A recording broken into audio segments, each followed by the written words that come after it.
Approximately 2 months ago, I approached my mom with the idea of moving into an apartment. She thoroughly checked the safety of the place, and once assured, she gave me the green light. Due to my dad's recovery from surgery, he couldn't assist with the move, but my mom and I managed to handle everything. The landlord handed me the key, suggesting that I meet some of the friendly neighbors in the apartment complex. Excited about having my own place, I quickly settled in. After a speedy shower, I planned to meet a few neighbors I had chatted with during the move. Unexpectedly, a knock on my door disrupted my plans. Opening it, I found a tall man, around 30, looking a bit wet from what seemed like a swim. I could smell the chlorine on him. We exchanged greetings, and I learned he was happy to see a young person like me moving in. We shared a laugh, and our conversation flowed naturally. I invited him inside, and we continued chatting over coffee and tea. As the night progressed, he left, complimenting the pleasant addition of a young resident like me in the apartments. Blushing, I felt a bit shy, but overall grateful for the friendly encounter. Later that night, I received a friend request from him on Facebook, which surprised me. Accepting it, I realized I hadn't explicitly shared my Facebook or even my name. A brief moment of unease passed, and I dismissed it, assuming I might have overlooked it during our chat. Getting ready for bed, I changed into my pajamas, short shorts and a crop top, and settled in for the night, trying not to dwell on the Facebook incident. The next morning, while doing laundry, I bumped into him again in the apartment complex's laundry room. It was a bit awkward, but I blushed, noticing he was in good shape. He offered to bring my clothes to my apartment once they were done, which I gladly accepted. Later, I heard a knock on my door, and when I called out, Aaron entered, returning my clothes. He advised against leaving the door unlocked and playfully speculated what he would do if it weren't me. I joked about screaming, and he assured he'd rush to help. That night, however, took a horrifying turn. A noise woke me up, and as I switched on the light, I found my clothes scattered on the floor. To my shock, Aaron stood there, a piece of my underwear against his mouth and nose. He grinned, claiming he knew I wanted him, and advanced towards me. Terrified, I protested, but he pushed me down, leaving me feeling foolish and vulnerable. Suddenly, bright lights filled the room, and a strong voice ordered Aaron to let go and get down on the ground. It was the police. They arrested Aaron, but the ordeal left me scared and broken. The following day, I cried uncontrollably and sought refuge at my parents' house for a while. Reflecting on the incident, I couldn't help but think about how much worse it could have been without the intervention of a kind neighbor who witnessed the break-in and called the police. It's a sobering reminder to be cautious, not to trust strangers too quickly, and prioritize one's safety above all else.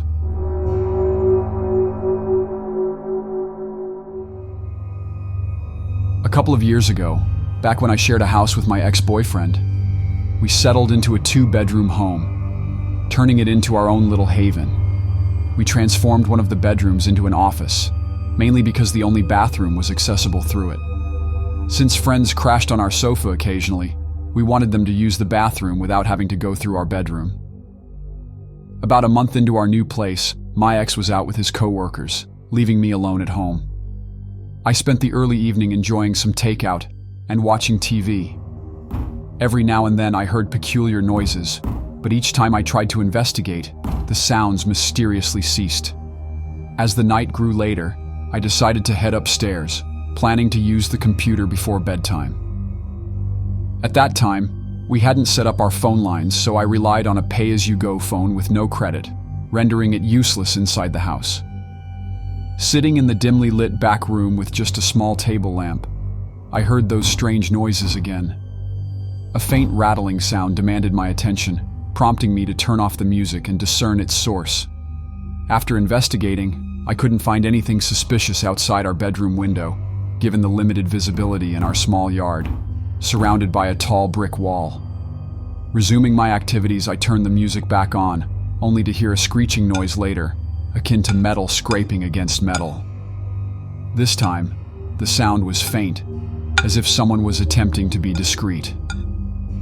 Growing increasingly frightened, I left our bedroom to retrieve a heavy iron rod found in the back of the closet. In the darkness, I didn't want to turn on any lights, unsure of what was happening and reluctant to reveal my location to potential intruders.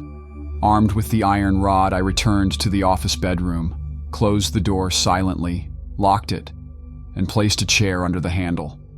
For about 20 minutes, nothing occurred, and I began feeling a bit foolish for getting so worked up. However, I refrained from turning the music back on, and my decision proved crucial. Shortly after, I started hearing hushed whispers, distinctly male voices, suggesting two people were outside.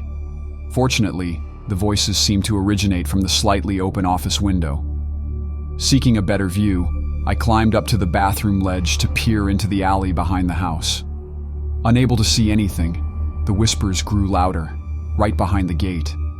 Despite not catching the entire conversation, I gleaned that these guys had noticed our move and spotted our valuable possessions, including guitars, computers, a DSLR camera, TV, gaming consoles, and more. It dawned on me that they might have observed I was home alone, intending to wait for me to sleep before attempting a break-in. Perched on the bathroom ledge, a seemingly endless time passed until a sudden bright light startled me. Initially, I feared it was a flashlight aimed at the back of the house, but the barking of dogs and distant shouting indicated otherwise.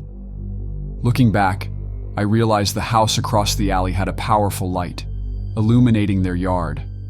Grumbling and swearing ensued, followed by hurried footsteps fading away down the alley. Locked in the bathroom until my ex-boyfriend returned home drunk at 4 a.m. I couldn't shake off the fear and remained sleepless throughout the night. The next morning, when I ventured into the yard, my gate hung precariously, making it easy for anyone to access from the alley. Scratches on the back of the gate's keyhole hinted at an attempt to break the lock. If not for the alertness of the house behind us, I shudder to think what might have unfolded that night. I'm a 24-year-old woman, and I began working as a babysitter to help my parents cover my college expenses. We weren't financially well off, and I aimed to avoid relying on student loans. Initially, I babysat for neighbors, but my reputation for taking good care of kids spread, leading to more requests from parents, especially on weekends and special events. Most of the children I babysat were easy to handle, making me enjoy the job. The experience sparked an interest in changing my college major to something related to working with kids, such as childcare. Babysitting became more than just a source of income. It ignited a strong desire to protect the kids under my care. One Friday night, instead of hanging out with friends, I opted to babysit for one of the families I regularly helped. Driving my old Jetta to their sizable home in a fancy neighborhood, I appreciated their nice house and generous payment. The parents were already at the door, exchanging quick goodbyes before hurrying off to a fancy event. The family had two boys, a 5-year-old and a 1-year-old, both already asleep when I arrived. With little to do until the parents returned, I contemplated watching a movie but feared waking the kids. Remembering the lady of the house had a collection of romance novels, I decided to indulge in some reading. Sitting in the dimly lit kids' room with a nightlight providing enough illumination, I moved a sofa closer to the window to glance at the street outside. Engrossed in a captivating book, I suddenly noticed movement outside the window. Assuming it was the parents returning, my relief turned to fear when I spotted two guys in dark clothes, one with a mask covering his face. Frozen with fear, I reached for my phone, calling the lady, but she didn't answer. Unable to contact the man in time, the two guys approached the house, and I realized they were trying to find a way inside. Fortunately, I had locked all the doors and checked them again before going upstairs. Dialing 911, I explained the situation, and the dispatcher instructed me to gather everyone in the house and find a safe hiding spot. Concerned the police wouldn't arrive quickly enough, I grappled with the decision to escape, but couldn't leave the two sleeping kids behind. Panic set in as I wondered where to hide, fearing for my safety. The The tension escalated when I heard the sound of breaking glass downstairs. Time was running out. Securing the door with a chair, I rushed to get the baby carrier from the closet, silently placing the baby inside. The older brother woke up, and before he could make a sound, I covered his mouth. Footsteps approached, and the men attempted to force their way in. The older boy joined us on the roof, and we found ourselves stuck, unsure of where to go. As the men broke in, we huddled in the corner of the roof, the baby still sleeping, and the boy holding onto me tightly. Terrified, I silently cried, praying for help.